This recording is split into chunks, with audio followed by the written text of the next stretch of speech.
ბათუმში კლიმატის ცვლილების მთავრობათა შორის საბჭოს 37 პლენარული სესია გაიმართება.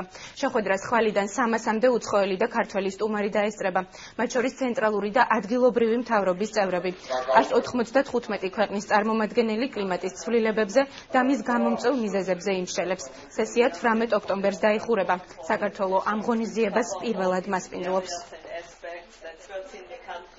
დღეს უკვე შედგა საინფორმაციო შეხვედრა მასმედიის საშუალებებთან, ჟურნალისტებთან, სადაც რომელსაც ესწრებოდნენ ამ ორგანიზაციის IPCC ინგლისურად ვიტყვით შეიძლება IPCC-ის მდივანი, ქალბატონი რენატე კრისტი და ამავე IPCC-ის სამდინოში, ვინც პასუხს აგებს ამ მედიასთან ურთიერთობაზე. ძალიან საინტერესო ლექცია წაიკითხეს, საერთოდ რა ფუნქციები აქვს IPCC-ის, რა გაუკეთებია, რას აპირებს და კონკრეტულად ბათუმში ამ 5 დღის განმავლობაში რა არის გადაწყვეტილი.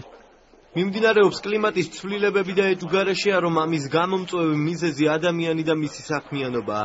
5 დღის განმავლობაში სწორედ ამ საკითხებზე ვისაუბრებთ და დავსახავთ იმ გზებს, თუ როგორ შევაჩეროთ ეს პროცესები.